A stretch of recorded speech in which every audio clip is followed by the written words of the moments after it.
आपके जीवन को बड़ा बनाना जरूरी है। और मेरी जिम्मेदारी है व्यक्तिगत तौर पे, अगर मैंने इस बिजनेस को करके एक अच्छा पे आउट लिया है, एक अच्छे लेवल को लिया है, और अगर आप मेरे साथ हैं, तो मेरी ये व्यक्तिगत जिम्मेदारी है कि आपके जीवन में होने वाले भटकावों से मैं आपको दूर करूं, आपके जीवन में होने वाले चीजों से मैं आपको अवगत कराऊं, क्या आपको फायदा पहुंचा सकती है और क्या आपको नुकसान पहुंचा सकती है, इन बातों के बारे में मैं आपको बताऊं। देखिए, दूसरा जो टॉपिक है वो ये है कि कोई भी आदमी बिजनेस स्टार्ट करने के बाद वो काम बढ़िया शुरू कर लेता है, वो काम बढ़िया तरीके से करने लगता है, लोगों को बिजनेस भी बताता है, मीटिंग करता है, प्रोडक्ट देता है, और धीरे धीरे धीरे साइनिंग बन जाता है, धीरे धीरे धीरे धीरे शूटिंग बन जाता है, धीरे धीरे धीरे धीरे वेगा बन जाता है। लेकिन इस दौरान क्या है ना, कि बहुत सारी चीजें ऐसे होने लगती है जो उसको डिस्टर्ब करने लगता है, बहुत सारी चीजें ऐसे होने लगती हैं जो उसको अच्छा नहीं लगने लगता है, और वो क्या है कि अपने आप को डिस्टर्ब करना चालू कर देता है। देखिए, प्रकृति और सृष्टि कभी भी आपको किसी चीज को देने से पहले चेक करती है कि आप उसके लायक हैं कि नहीं। जैसे जितने लोगों का शूटिंग स्टार लेवल हुआ है, मैं ये भी गारंटी से कह सकता हूं क्योंकि मेरे साथ हुआ है, तो मैं आपसे जो वही बात कहूंगा जो मेरे साथ हुआ है, वही मैं ऑब्जर्व करता हूं कि भैया सामने वाले के साथ भी हुआ है, और उनके हाव भाव में पता चलता है। देखिए, साइनिंग होते हैं, ठीक ठाक है। जैसे शूटिंग होते हैं, शूटिंग के साथ आता है एक बढ़िया लेवल पिन, शूटिंग स्टार, वेदालेख शूटिंग स्टार, फलाना फलाना फलाना। उसके बाद आता है 16 तारीख को 30,000, 35,000, 40,000, 50,000 का पे आउट, और आप बड़ा खुश होते हैं। ये सब लोगों को दिखा के आता है, आपका पिन दिखा के आता है, आपका पैसा दिखा के आता है, आपका रिकॉग्निशन दिखा के आता है। लेकिन चुपके से, चोरी से, गलती से, नहीं चाहते हुए भी आपके दिमाग में एक चीज आ जाता है, और उसको कहते हैं अहंकार, उसको कहते हैं घमंड, उसको कहते हैं कि अपने आप को कुछ समझने लगना। और उसके बाद काम होता है खराब होना। इससे कैसे बचें, कैसे इस चीज से अपने आप को निकालें, इस बारे में हम थोड़ा आपसे बात करेंगे 15 मिनट। साथियों, ये जो मैंने अभी बात कही है आपसे कि कैसे अहंकार आपके अंदर आ जाता है, और जब अहंकार आता है, तो अहंकार आने के बाद कोई भी आदमी जो अच्छा बात कह रहा है वो आपको समझ में नहीं आता है। और अहंकार का सबसे बड़ा नियम यही है कि जब आदमी अहंकार में होता है, तो उसकी आंखें और कान दोनों बंद हो जाते हैं, उसको कुछ सुनाइए उसको सुनाई नहीं देता है, और उसको सामने कुछ दिखाई भी नहीं देता है। अहंकार का सीधा सीधा ये मतलब है। और ये बात अभी मैं कह रहा हूं तो क्यों कह रहा हूं, क्योंकि आप सब इस बिजनेस में 1 लाख रुपया, 50,000 रुपया, ये 25,000 रुपया, 10,000 रुपया कमाने के लिए नहीं आया दोस्त। आप आए हैं यहाँ एक बड़ा भविष्य बनाने के लिए। 10 लाख, 15 लाख, 20 लाख, 25 लाख कुछ नहीं है। आप उसके लिए काम करें, आप ग्लोबल स्टार के लिए काम करें। ये शूटिंग, वेगा, स्कॉर्पियन, रीगल, फालतू का लेवल है सब, कुछ नहीं है इसमें, कुछ नहीं होने वाला है। वेदा लेक्स में एकमात्र लेवल है जो बहुत बढ़िया और शानदार लेवल है, उसके अलावा कोई लेवल लेवल ही नहीं है, और वो लेवल है ग्लोबल स्टार। तो आप शूटिंग बन के स्टक होने के बजाय, वेगा बन के स्टक होने के बजाय, स्कॉर्पियन बन के स्टक होने के बजाय, आप इस बात पे ध्यान दीजिए कि आपको ग्लोबल स्टार बनना है। और ग्लोबल स्टार बनने में जो रोड़ा है आपके जीवन का, जो ऑब्स्टेकल है जो आपके जीवन में, वो है आपके अंदर का अहंकार, आपके अंदर का वो आदमी जो आपसे ये कहता है कि भैया अब तुम तो कुछ बन चुके हो, तुम तो तुर्रम खान हो चुके हो, तुम्हें तो बहुत द्वारा तुम तो बहुत अच्छा बोलते हो, तुम तो बहुत अच्छा जानते हो, तुम तो अच्छा समझाते हो। ये सारा चीज जैसे ही इंसान के दिमाग में आता है ना, तो ये सारा कचरा जो है ना, ये फैलने लगता है, लोगों में स्प्रेड होने लगता है, लोगों को पता चलने लगता है कि भैया कुछ तो गड़बड़ है, और आप नहीं चाहते हुए भी अपने बिजनेस का गला घोट लेते हैं। प्रकृति और सृष्टि इसी अहंकार का जांच करने के लिए कि आप में अहंकार आया है नहीं, आप में इस तरह की चीजें आई है नहीं, इस तरह की चीजें पनपी है नहीं, इन चीजों को ही प्रकृति जो है आपके अंदर पता करने के लिए आपके आसपास की चीजों में इस तरह का चीज करेंगे ना कि आप डिस्टर्ब हो जाएंगे। आप अपने आप को सोच रहे हैं कि आप बहुत अच्छा प्रेजेंट करते हैं, किसी आदमी के मुंह से आप सुनेंगे कि कितना घटिया बोलता है, इसको सारा बोलने नहीं आता है, आपको धक से लगेगा, अरे मेरे बारे में ऐसा बोल दिया। उसके बाद आपको लगता होगा कि आप बहुत अच्छा से अपने टीम को हैंडल करते हैं, आप बहुत अच्छे से अपने टीम को हैंडल करते हैं, और आपके बारे में आपका डाउनलाइन बोलेगा, बात करते रहेगा, और आप सुन लेंगे, ये पवन सर तो क्या एकदम फालतू आदमी है, क्या ये डील करते हैं। उस दिन हम उनको समझाने लगे, उसको उल्टा पुल्टा समझा दिए, ज्वाइन ही नहीं किया, इनको तो करने ही नहीं आता है। उसके बाद कुछ भी ऐसा मिस हैपनिंग होगा, आपने किसी का रुपया पैसा इधर उधर किया, आपने किसी का पैसा लिया, उसका बिलिंग नहीं हो पाया, या आपने प्रोडक्ट दिया उससे पैसा नहीं लिए, या पैसा आप नहीं दे पाए किसी को, इस तरह का कुछ भी हुआ और आपके बारे में एक नेगेटिविटी मार्केट में फैल गई, यार पवन जी तो क्या उसको पैसा दिए थे, वो तो बिलिंग नहीं करवाए, वो पैसे खा जाते हैं, अरे वो तो दुकान वाला जो है वो साला बीवी नहीं काटता है, बीवी खा जाता है। तो आपके अंदर जो है ना, आपके अंदर का अहंकार, हालांकि अगर आपने ऐसा किया है तो आपको सुनना चाहिए।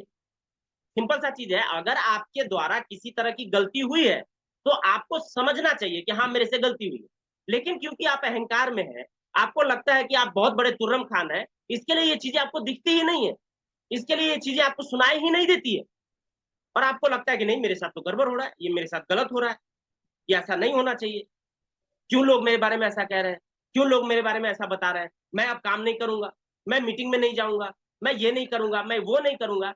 तो साथियों, ये जो अहंकार है, जिसकी वजह से आपकी ऐसी स्थिति बन जाती है कि आप अपने सीनियर को फोन कर देते हैं कि सर अब तो मैं मीटिंग में नहीं जाऊंगा, अब तो मैं काम नहीं करूंगा, अब तो मेरे बारे में ऐसा बोलते हैं लोग, मेरे बारे में वैसा बोलते हैं लोग। और अगर इस तरह की स्थिति में आप आ गए तो अल्टीमेटली नुकसान किसका होगा?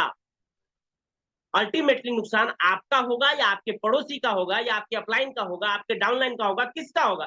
सीधा सा कॉमन सेंस का बात है मेरे भाई, जो नुकसान होगा वो आपका होगा, आपके अपलाइन का नहीं होगा, आपके पड़ोसी का नहीं होगा, आपका होगा। तो आप समझदार व्यक्ति हैं या मूर्ख व्यक्ति हैं? जाहिर सी बात है, मैं आपको मूर्ख कहूंगा, आप गुस्सा हो जाएंगे, आप समझदार व्यक्ति हैं। और एक समझदार व्यक्ति को क्या करना चाहिए? एक समझदार व्यक्ति को कभी भी रिएक्ट नहीं करना चाहिए, एक समझदार व्यक्ति को कभी भी रिएक्ट नहीं करना चाहिए, उसको कभी भी किसी को जवाब देना नहीं चाहिए, उसको समय पे छोड़ देना चाहिए। और समय बहुत बलवान होता है, इसका एग्जाम्पल मैं अभी आपको दूंगा। समय पे इसलिए छोड़ देना चाहिए, आज हो सकता है आपके साथ भी ऐसा सर्कमस्टेंसेस हो कि लोग आपके बारे में बुरा बोलते हो, आपके डाउनलाइन को जाके नेगेटिव कर देते हो, आपके टीम को जाके समझा देते हो कि साला पवन जी के साथ क्या काम कर रहे हो, तो घटिया लीडर है, तू आजा मेरे साथ काम करेगा तो बहुत बढ़िया रहेगा। ये सारी चीजें होती हो, या ऐसा होता हो कि आप कहीं मीटिंग कर रहे हैं, लोग आपका मजाक उड़ाने लगे, लोग बोलने लगे क्या बोल रहा है ये, इस तरह का चीज हो, और आपको एकदम अंदर से बुरा लगने लगे कि अरे ये सब चीज हो रहा है। तो आप, कोई भी व्यक्ति अगर आपके बारे में ऐसा कहता है, कोई भी व्यक्ति अगर जाके आपके बारे में इस तरह का इन्फ्लुएंस करता है, इस तरह की बातें मार्केट में फैलाता है, तो आपको क्या करना चाहिए? आपको उठाना चाहिए एक डंडा और जाके साला सर फोड़ देना चाहिए। यही करना चाहिए? नहीं, कभी भी ये नहीं करना चाहिए। मैं तो ये कहूंगा कि आप उस आदमी को पता ही नहीं लगने दे कि आपको पता है कि वो आदमी आपके सामने आपके बारे में उल्टा पुल्टा लोगों के बीच कह रहा है। देखिए एक कहावत है, आप सुनिए, इस बात को भी आपको बड़ा मजा आएगा इस बात को सुन के, मेरी बात को, और इसको हमेशा जीवन में याद रखिएगा जो बात आज मैं कहने वाला हूं। देखिए एक बात है कि ज्ञानी से ज्ञानी मिले, करे ज्ञान की बात। कैसे सामने वाला को आप मूर्ख और खुद को होशियार बना सकते हैं, इसलिए मैं आपको बता रहा हूं। जो आपके बारे में स्प्रेड कर रहा है मूर्ख है, वो, उससे उसको कुछ हासिल नहीं होने वाला, लेकिन फिर भी वो कर रहा है। अगर कर रहा है और आप उससे लेट डाउन हो जा रहे हैं, आप उससे बैक हो जा रहे हैं, आप ये सोच ले रहे हैं, हार जा रहे हैं कि भैया इसने तो ऐसा कर दिया, अब तो मेरा बिजनेस ही खराब हो गया, टीम तोड़ दिया, टीम को उल्टा पुल्टा बोल दिया, अब तो मेरा टीम चलेगा ही नहीं, और आप अपने आप को रोक लिए, बंद कर लिए, तो ऐसा कर लिए तो अल्टीमेटली आपका नुकसान हो गया। तो साथियों, इससे बचना है ना, तो ये बात हमेशा याद रखिएगा, ज्ञानी से ज्ञानी मिले, करे ज्ञान की बात, ये यही कहावत है। लेकिन इसमें दो चार लाइनें मैंने खुद की जोड़ी है, अब परिस्थितियों को देखते हुए कि ज्ञानी से ज्ञानी मिले, करे ज्ञान की बात, पर गधे से जब गधा मिले तो दे लात पे लात। आपने कभी गधे से गधे को लड़ते हुए देखा है? सोचिए एक बार, अगर देखा होगा तो मैं आपको बताना चाहता हूँ। देखिए गधा कैसे लड़ता है, गधा दोनों सर को टकरा टकरा के नहीं लड़ता है। गधा जो है ना, कभी भी लड़ेगा गधा तो वो पीछे हो जाएगा और ये भी पीछे हो जाएगा, और एक दूसरे की तरफ चुत्तर करके दोनों तरफ पैर उठाएगा और एक दूसरे को मारेगा। दोनों, एक इसको लात मारेगा, ये उसको लात मारेगा, ये उसको लात मारेगा, ये उसको लात मारेगा। तो अगर कोई आपके बारे में कुछ उल्टा पुल्टा कहता है, आपको लात मार रहा है, और आप भी यही करने लगते हैं, तो आप भी गधे, वो भी गधा।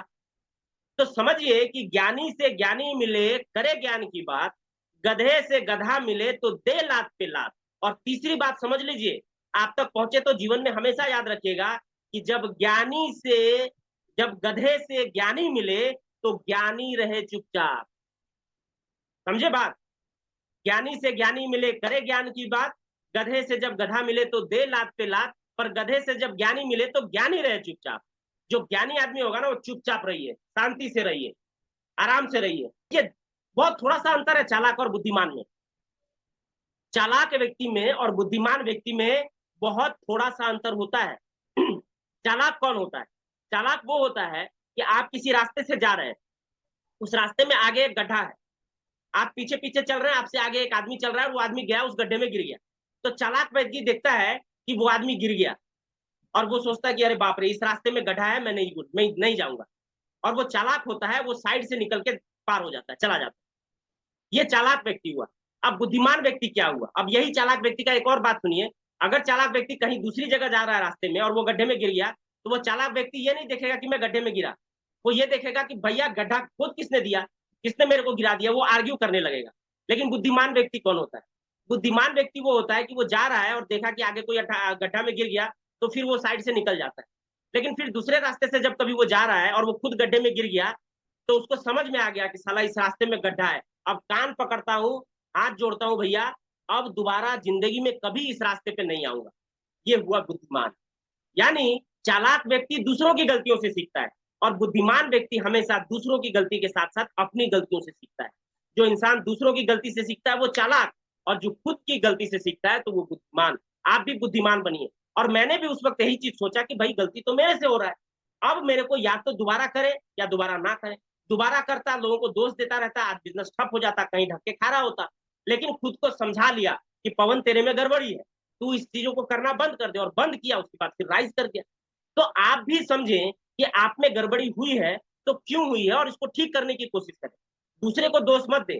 दूसरा ने, किसी ने कुछ कह दिया, उसकी वजह से खुद मीटिंग में जाना बंद कर दिए, प्लान दिखाना बंद किए, दुकान बंद कर दिए, मेरे साथ तो ऐसा हो गया, मेरे साथ तो वो हो गया, मेरे साथ तो ऐसा हो गया, अब नहीं हो सकता है, वो नहीं हो सकता है। सारा जो सपना था ना, वो आलू के बस्ते में भर के आपने कहीं साइड में रखा। क्या दूसरा रूल करेगा आपकी जिंदगी? दूसरा आपको डिसाइड करेगा कि आप क्या करेंगे क्या नहीं? दूसरा डिसाइड करेंगे आप आगे बढ़ेंगे या नहीं? अरे अपने आप को उस लायक बनाइए मेरे दोस्त। रिएक्ट मत कीजिए, आप उसको बताइए नहीं। आप किसी ने आपके बारे में कुछ उल्टा पुल्टा बोल दिया, आप मीटिंग में नहीं गए, वो तो खुश हो गया, साला मेरा जीत हो गया, मैं तो जीत गया। आपने उसको बता दिया कि आप हार गए। लेकिन नहीं, उसको एहसास ही नहीं होने दे कि आप, उसकी बातों से आपको दिक्कत हुआ है। याद रखिए, जितना एक भाजपा का एक स्लोगन याद आता है कि जितना कीचड़ उछालोगे कमल उतना खिलेगा। आप वो कमल है, उछालने दीजिए कीचड़, आप खिलेंगे दोस्त, आप आगे बढ़ेंगे। जिंदगी आपको मौका देगी कि आज जो आदमी आपका अवहेलना कर रहा है, आपका तिरस्कार कर रहा है, आपको अपमानित कर रहा है, अरे जिंदगी वो मौका देगी, वो आदमी झुक के आपके कदमों पे आएगा और वो मजबूर हो जाएगा आपका सम्मान करने के लिए। साथियों, जब पहली बार मैं मीटिंग में गया था, मैं गलती से आगे बैठ गया था और एक आदमी ने आके मुझे ये नहीं कहा कि आप जाके पीछे बैठिए, उसने मेरा हाथ पकड़ा और ऐसे उठा दिया जोर से, एकदम गुस्से से, जाइए जाके पीछे बैठिए। उस वक्त बुरा लगा था, लेकिन उनको ये नहीं कहा मैंने कि तुम मेरे को ऐसा काहे बोल रहा है। मैं चुपचाप, शर्म आ गया कि मैं काहे बैठ गया, जाके पीछे बैठ गया। आज प्रकृति ने मौका दिया है कि मैं सबसे आगे रो में बैठता हूँ, वो आदमी पीछे बैठता है, मैं स्टेज से बोलता हूँ, वो ताली बजाता है। तो साथियों, आपको अगर कोई अपमानित करता है, आपको अगर कोई ऐसा करता है, तो उसको रिएक्ट करिए ही नहीं, चुपचाप समय पे छोड़ दीजिए, मेहनत करते रहिए निरंतर। जिंदगी, प्रकृति आपको मौका देगी उसको जवाब देने के लिए। एक कहानी सुना के समाप्त करूंगा। पहले भी बहुत बार ये कहानी सुना चुका हूँ, समय हो चुका है, 8 बज चुके हैं, मैं आपका ज्यादा समय नहीं लूंगा। सचिन तेंदुलकर, पहले भी मैंने कहा, एक बात और कहता हूँ, उनको जब टेनिस एल्बो हुआ, जब फिजिकल एक्टिविटी उनकी बढ़िया नहीं थी, तो इंडिया के सारे क्रिकेटर ने उनको क्रिटिसाइज करना चालू किया कि ये तो बूढ़ा हो गया, इसको क्रिकेट छोड़ देना चाहिए, जबरदस्ती का क्रिकेट खेल रहा है, बूढ़ा शेर है, बूढ़ा हो गया, ये वो। और सिर्फ इंडिया नहीं, पूरे वर्ल्ड क्रिकेट में जितने भी लोग थे, उन्होंने कहा कि ये आदमी स्वार्थी है, ये अपने लिए खेलता है, ये देश के लिए नहीं खेलता है, इसको रिटायरमेंट लेके किसी यंगस्टर को, किसी न्यू जनरेशन के किसी बैट्समैन को, किसी को चांस देने की जरूरत है, ताकि इंडिया का भविष्य बढ़िया हो सके, इंडिया का क्रिकेटिंग भविष्य बहुत बढ़िया हो सके। लेकिन उस वक्त प्रेस कॉन्फ्रेंस में उनसे 1000 बार पूछा गया सचिन तेंदुलकर से कि फलाना आपके बारे में कह रहे हैं, वो हंस के मुस्कुरा के कोई जवाब नहीं देते। बहुत बार ऐसा हुआ। क्या किया उन्होंने? उन्होंने रिएक्ट नहीं किया। और उससे पहले, ये सर्कमस्टेंसेस, ये स्थिति होने से पहले, उससे पहले वर्ल्ड क्रिकेट में किसी ने भी 200 रन स्कोर नहीं किया था मेरे दोस्त, और उन्होंने रिएक्ट नहीं किया। उन्होंने फिर लगातार प्रैक्टिस चालू रखा, और एक दिन आया जब साउथ अफ्रीका के खिलाफ भारत मैच खेल रही थी, और उस दिन इतिहास लिखा जाने वाला था। किस आदमी के द्वारा? उसी आदमी के द्वारा जिसके जिसके लिए जिसको कभी दुनिया क्रिकेट का भगवान कहती थी, उसी भगवान को दुनिया जो है तिरस्कार करने लगी और ये कहने लगी कि इसको रिटायरमेंट लेना चाहिए, ये बूढ़ा हो गया, ऐसा है वैसा। कितना बुरा लगता होगा उनको कि मैंने अपने देश के लिए इतना सब कुछ किया और ये सारे लोग मुझे ऐसा कह रहे हैं, इतना क्रिटिसाइज कर रहे हैं। बुरा लगता होगा उनको, लेकिन उन्होंने रिएक्ट नहीं किया। मेरे दोस्त, उन्होंने रिएक्ट नहीं किया। और वो जो साउथ अफ्रीका के साथ मैच हुआ, आपको याद होगा, पूरी दुनिया में एक इबारत, एक इतिहास दर्ज हो गई कि पूरी दुनिया में जो सबसे पहले जिसने डबल सेंचुरी बनाया है, जिसने 200 रन स्कोर किया है वनडे में, उसका नाम सचिन रमेश तेंदुलकर है। और जिस वक्त उन्होंने ये कारनामा किया, सारी दुनिया मजबूर हो गई झुक के सचिन तेंदुलकर को सलाम करने। प्रकृति ने उनको मौका दिया। समय बहुत बलवान होता है, समय ने उनको मौका दिया। तो आज आप भी मेरे दोस्त इस बिजनेस में आए हैं बड़ा करने के लिए, बड़ा अचीवमेंट लेने के लिए। इन छोटी छोटी बातों पे कि अपलाइन ने तो ऐसा बोल दिया, डाउनलाइन ने तो ऐसा कर दिया, क्रॉस लाइन ने तो ऐसा कर दिया, मेरा तो ये हो गया, उसने तो मेरे से हाथ नहीं मिलाया, मीटिंग में गया था मेरे को माला नहीं पहनाया। क्या मतलब है यार इन चीजों का? क्या मतलब है इन बातों? कोई मतलब नहीं है। अरे आपको कोई कुछ भी बोले, फोकस रहिए कि भाई बड़ा बनना है। उस वक्त सारे लोग आपके इर्द गिर्द नजर नहीं आएंगे। जो आज आपके ऊपर कीचड़ उछाल रहे हैं, वो आपके इर्द गिर्द नजर नहीं आएंगे। आप अपने आप को इतना बड़ा बना लीजिए कि आपके सामने तक नहीं पहुंच पाए। एक और एग्जाम्पल छोटा सा लीजिए और हम समाप्त करते हैं। साथियों, जब हम रोड पे चल रहे होते हैं ना, तो हमारे सामने कोई कचरे का गाड़ी अगर रहता है, कोई कचरे का जो म्यूनसिपलिटी का गाड़ी कचरे का चल रहा होता है, तो एकदम से बदबू आने लगता है। उस वक्त हम क्या करते हैं? या तो उस गाड़ी से बहुत ज्यादा पीछे हो जाते हैं, या फिर उसको ओवरटेक करके उससे बहुत ज्यादा आगे चले जाते हैं। जब आगे चले जाते हैं या बहुत ज्यादा पीछे हो जाते हैं, तो फिर उस गाड़ी की बदबू हमें नहीं आती। साथियों, इसी तरह से ये सारी चीजें अगर आपके साथ हो रही हैं, तो इतना बढ़िया मेहनत करके इन चीजों से इतना आगे चले जाइए कि साला ये बदबू आपको सताए ही नहीं। ये लोग मजबूर हो जाए आपकी तारीफ करने के लिए। लेकिन ये तब होगा जब आप अपने आप को पहचानेंगे, जब अपने आप में स्मरण करेंगे कि भाई आप किस लिए पैदा हुए हैं। आप इन चीजों में उलझ के अपने आप को बर्बाद करने के लिए नहीं, इन चीजों से बाहर निकल के अपने आप को आबाद करने के लिए पैदा हुए हैं। साथियों, ज्यादा समय नहीं लेते हुए आज का सेशन में यही समाप्त करता हूँ।